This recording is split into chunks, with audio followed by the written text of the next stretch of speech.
નમસ્કાર વિદ્યાર્થી મિત્રો, વિશ્વગ્રામ વિદ્યાપીઠ વિશ્વગ્રામ શૈક્ષણિક સંકુલ વડાલની યુટ્યુબ ચેનલમાં આપ તમામ વિદ્યાર્થી મિત્રોનું સ્વાગત છે. મિત્રો, આપણે છેલ્લા વિડીયોની અંદર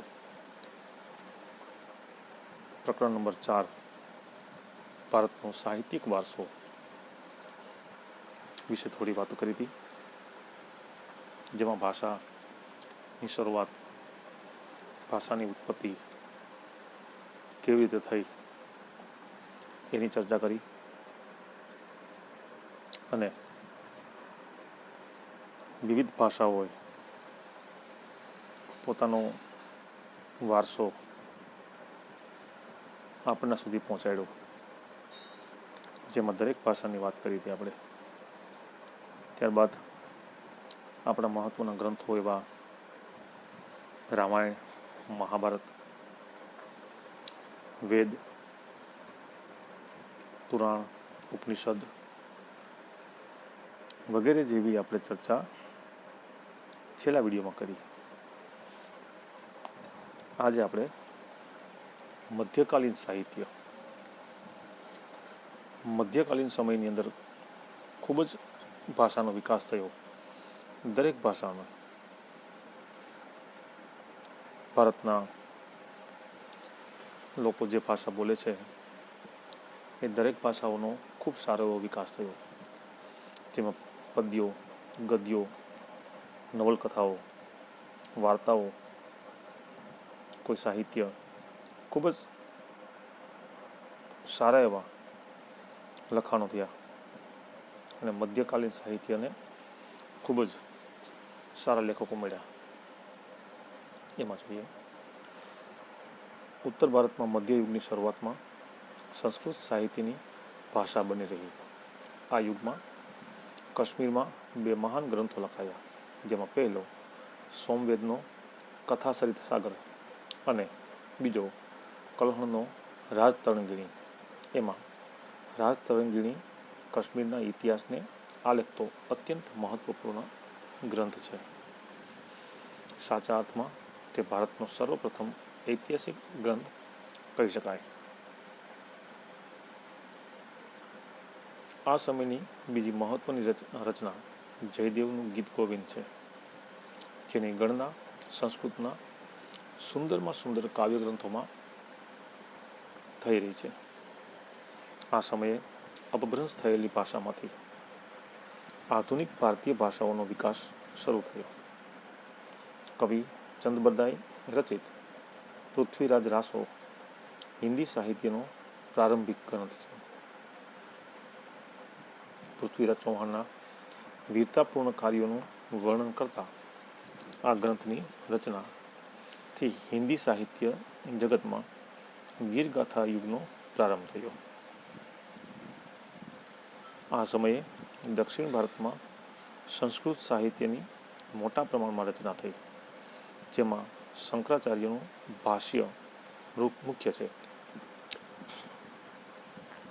આ સમયમાં દ્રવિડ કુળની ભાષાઓનો પણ વિશેષ વિકાસ થયો. થોડા સમય સુધી કન્નડ સાહિત્ય પર જૈન ધર્મની ગાઢ અસર પડતા કવિ પંપાએ આદિપુરાણની રચના કરી. 16માં જૈન તીર્થંકરનું જીવન આલેખતું શાંતિપુરાણ કવિ પોન્નાએ તૈયાર કર્યું. આ ઉપરાંત રન્નાએ અજિતનાથ પુરાણ નામની કૃતિ રચી. એ યુગના કવિઓ પંપા અને પોન્ના અને રન્ના પ્રારંભિક કન્નડ સાહિત્યની ત્રિપુટી તરીકે ઓળખવામાં આવે છે. કવિ કંબલે તમિલ ભાષામાં રામાયણની રચના કરી. આ ઉપરાંત તમિલ ભાષામાં અન્ય પ્રસિદ્ધ સાહિત્ય પણ રચાયું. તો આ પેરેગ્રાફની અંદર સૌથી મહત્વની વાતો કરી કે ભાઈ રાજતરંગીની અંદર ગ્રંથની અંદર સમગ્ર કાશ્મીરનો ઇતિહાસ રચાણો. તો એ માત્ર ને માત્ર ઇતિહાસ રચાણો નહીં, એમ નહીં, પરંતુ ભારતનો સૌપ્રથમ ઐતિહાસિક ગ્રંથ એટલે કે રાજતરંગીણી એવું કહી શકાય. ત્યારબાદ જયદેવનું ગીત ગોવિંદ, આ આપણે ક્યારેક જોડકાની અંદર પ્રશ્ન પૂછાય છે, એટલા માટે તમે આની અંદર આવતા બધા પ્રશ્નો તમે અંડરલાઈન કરી રાખજો. તો આ પેરેગ્રાફની અંદર આપણે મહત્ત્વની વાતની ચર્ચા કરી. ત્યારબાદ ભારતીય ભાષાઓનો વિકાસ, સાહિત્ય કૃતિઓની રચના દિલ્હી સલ્તનત કાળમાં વેગળી બની. હિન્દી ભાષાના 2 સ્વરૂપો વ્રજ અને ખડી બોલીનો પણ સાહિત્યિક રચનાઓમાં વિનિયોગ થવા લાગ્યો. આ બંને ભાષાઓમાં અનેક ભક્તિ ગીતો રચાયા. હિન્દી અને ગુજરાતી ભાષા સાથે મળતી આવતી રાજસ્થાની ભાષામાં વીરગાથાઓ લખાય, એટલે કે કોઈ વીર વ્યક્તિઓ હોય એની કંઈક એવી વાત લખાણી. અલ્લાહ ઉલ અને બિસલદેવના રાસો આ સમયની વિખ્યાત વીરગાથાઓ છે. આ ઉપરાંત અન્ય આધુનિક ભારતીય ભાષાઓમાં પણ સાહિત્ય રચવાનું શરૂ થયું. મુલ્લા દાઉદનો ગ્રંથ ચંદ્રયન એ અવધી ભાષાનો સૌથી જૂનો ગ્રંથ મનાય છે. જોકે પ્રાચીન ગ્રંથો પરના ભાષ્યો હજુ પણ આ સમયે સંસ્કૃત ભાષામાં રચાતા હતા. એ પ્રાચીન ગ્રંથોના જે કંઈ અમુક ગ્રંથો હતા એને સંસ્કૃત ભાષામાં પણ એના રચના થયેલી હતી. ફારસી ભાષા દિલ્હીના સુલતાનોની રાજભાષા હતી. અતિ મહત્વનો પ્રશ્ન કે દિલ્હીના સુલતાનોની રાજભાષા કઈ હતી? ફારસી ભાષા. તેના સાહિત્યની અસર રૂપે અનેક ફારસી શબ્દોનો સમાવેશ ભારતીય ભાષાઓમાં થયેલો જોવા મળે છે. આ યુગમાં અનેક ઇતિહાસકારો તથા ઝિયાઉદ્દીન બર્નીએ તારીખે ફિરોઝ શાહીની રચના કરી, જેમાં ખલજી અને તુગલક વંશના રાજ્યનું વિસ્તૃત વિવરણ કરવામાં આવ્યું. તેણે રાજકીય સિદ્ધાંતો ઉપર ફતવા એ જહાંદારી નામનો ગ્રંથ લખ્યો. અમીર ખુસરો આ સમયનો સૌથી મહાન સાહિત્યકાર ગણાય છે, ખાસ કરીને ફારસી ભાષાનો.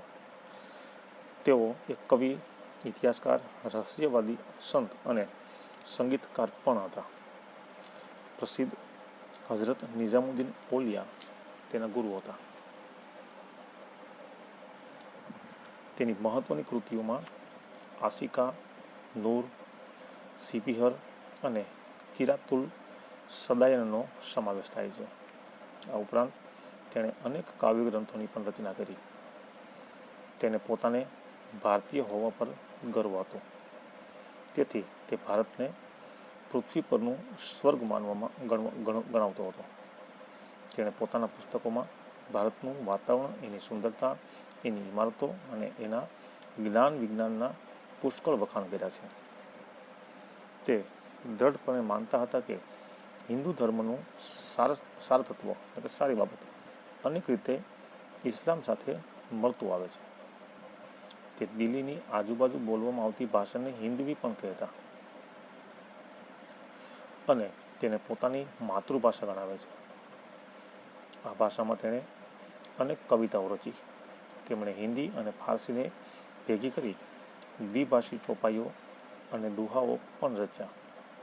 તેમણે શરૂ કરેલ આ સ્વસ્થ પરંપરાઓ તેમના પછી સદીઓ સુધી ચાલુ રહી. તો આ મુસ્લિમ લેખક જે હતા એણે પણ ખૂબ જ સુંદર મજાની રચનાઓ, ભારતના ઇતિહાસની, ભારતની સુંદરતાની વાતો કરી અને સમગ્ર વિશ્વને, ખાસ કરીને ભારતને આ એક સુંદર મજાનું લખાણ સાહિત્ય આપ્યું. ત્યારબાદ અમીર ખુસરોનો સામાન્ય પરિચય એ તમે તમારી નોટમાં રાખજો. આગળ પ્રાદેશિક ભાષાઓ અને તેને સાહિત્યને પ્રાદેશિક શાસકોએ વેગ આપ્યો. જે તે વિસ્તારની અંદર જે શાસકો, રાજાઓ હતા એ પ્રદેશની ભાષાને એને એક વેગ આપ્યો, એટલે તો એને આગળ વધવા માટેની ખૂબ જ તકો આપી. ભક્તિ માર્ગના સંતોએ લોકોની ભાષામાં ઉપદેશ આપ્યો. તેમાં કબીર જેવા અનેક સંત કવિઓનો પણ સમાવેશ થાય છે. એ વખતે ભોજપુરી અને અવધી હિન્દી ભાષાની મુખ્ય બોલીઓ હતી. કબીરની રચનાઓ મુખ્યત્વે સધુપરી લોકબોલીમાં રચાણી છે. તેના દોહરાઓ લોક સાહિત્યનું અંગ બન્યા છે.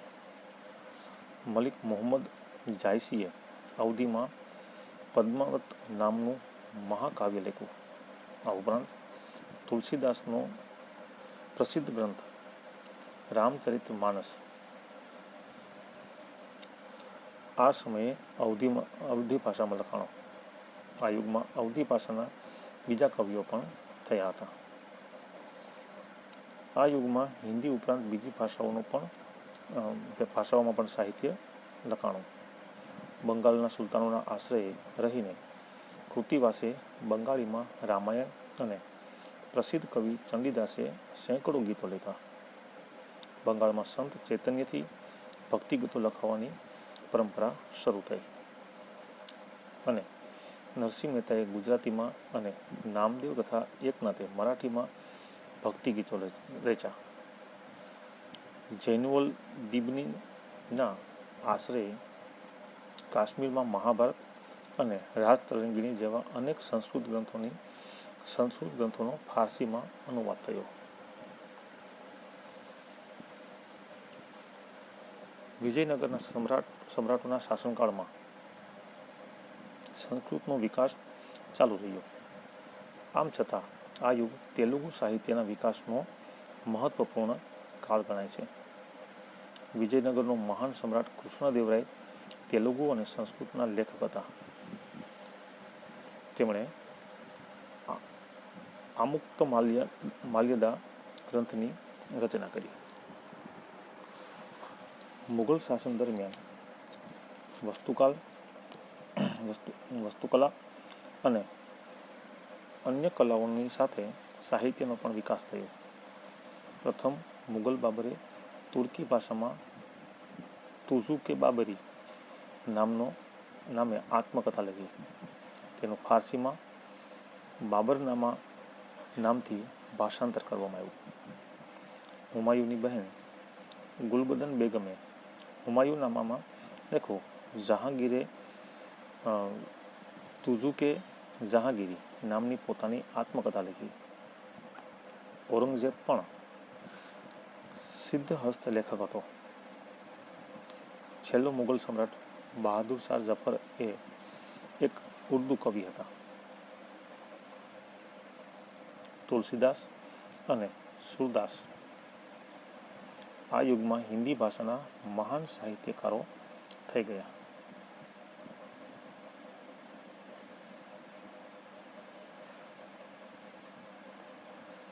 કવિ કેશવદાસે પ્રેમ અને વિરહના વિષય પર સાહિત્ય લખ્યું. રહીમના દોહરા દેશના ઘણા ભાગોમાં આજે પણ પ્રસિદ્ધ છે. આ સમયે ફારસી ભાષામાં પણ અનેક નોંધપાત્ર પુસ્તકો લખાયા. અબુલ ફઝલે આયને અકબરી અને અકબરનામા લખ્યું. આયને અકબરીમાં ભારતીય રીતરિવાજો, શિષ્ટાચારો, ધર્મદર્શન, આર્થિક સ્થિતિ અને જીવનના લગભગ તમામ પાસાઓનું વિસ્તૃત વર્ણન કરવામાં આવ્યું છે. એક ઐતિહાસિક કૃતિ તરીકે આ ગ્રંથ ઘણો જ મૂલ્યવાન છે. અબુલ ફઝલનો ભાઈ ફૈઝી ફારસી ભાષાનો એક મહાન કવિ હતો. તેણે અનેક સંસ્કૃત ગ્રંથોના ફારસીમાં અનુવાદ કર્યા. અકબરે તો મહાભારત, રામાયણ, અથર્વવેદ, ભગવદ્ ગીતા અને પંચતંત્ર જેવા ગ્રંથોના અનુવાદ કરવા માટે એક અલગ ખાતાની સ્થાપના કરી. અકબરના સમયમાં ઇતિહાસના ઘણા ગ્રંથો લખાણા. મધ્યયુગની સૌથી મહત્વની ઘટના ઉર્દુ ભાષાના જન્મની છે. આ નવી ભાષા સાહિત્યની દ્રષ્ટિએ સૌથી સમૃદ્ધ એવી અન્ય આધુનિક ભાષાઓની હરોળમાં આવી ગઈ.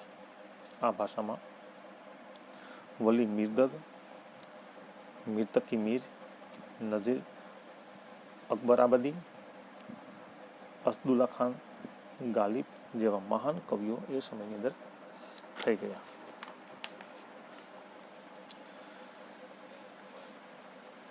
અઢારમી સદીમાં ઉર્દુ ગદ્યનો પણ વિકાસ થયો. સંસ્કૃતના મોટાભાગના ઐતિહાસિક ગ્રંથોનું ઉર્દુમાં ભાષાંતર થવા લાગ્યું. તદુપરાંત ઉર્દુમાં અનેક મૌલિક ગદ્ય ગ્રંથો પણ તૈયાર થયા, જેમાં મોહમ્મદ હુસૈન આઝાદનો દરબારે અકબરી મહત્વનો ગ્રંથ ગણાય છે. તો આ મધ્યકાલીન યુગના સૌથી મહત્વની વાત એ થઈ કે એમાં સૌથી વધુ ને વધુ સાહિત્યની રચના થઈ અને વધુ ને વધુ ગ્રંથો લખાણા. અલગ અલગ ભાષાઓની અંદર, અલગ અલગ પ્રદેશની અંદર, અલગ અલગ લેખકો, કવિઓએ પોતાની જે કંઈ સૂઝ હતી એ પ્રમાણે કોઈએ સાહિત્ય લખ્યું, કોઈ કંઈ ગ્રંથની રચના કરી, કોઈએ ભાષાંતર કર્યું, કોઈ ઇતિહાસની રચના કરી, એમ વગેરે વગેરે લેખકોએ મધ્યકાલીન સમયની અંદર સમગ્ર ભારતની અંદર ખૂબ જ સારો એવો ભાષા સાહિત્યનો વિકાસ થયો. એમાં ખાસ કરીને ફારસી અને ઉર્દુ ભાષાનો પણ ખૂબ જ સારો એવો વિકાસ થયો. ત્યારબાદનો મુદ્દો આવશે ભારતની પ્રાચીન વિદ્યાપીઠો. આ મુદ્દો ચારે વિદ્યાપીઠના જે મુદ્દો છે એ થોડોક મહત્ત્વનો છે, એટલા માટે આપણે એને નેક્સ્ટ વિડીયોની અંદર રાખીએ છીએ, કારણ કે થોડું ડીપમાં સમજાવવા માટે આપણે એમાં વિડીયો થોડોક મોટો થઈ શકે એમ છે. એટલા માટે આ ભારતની પ્રાચીન વિદ્યાપીઠો ચાર નાલંદા, તક્ષશિલા, વારાણસી અને વલ્લભી, એની ચર્ચા આપણે આના પછીના વિડીયોમાં કરશું. તો આપણે આજનો વિડીયો અહીં સુધી રાખીએ છીએ. ધન્યવાદ.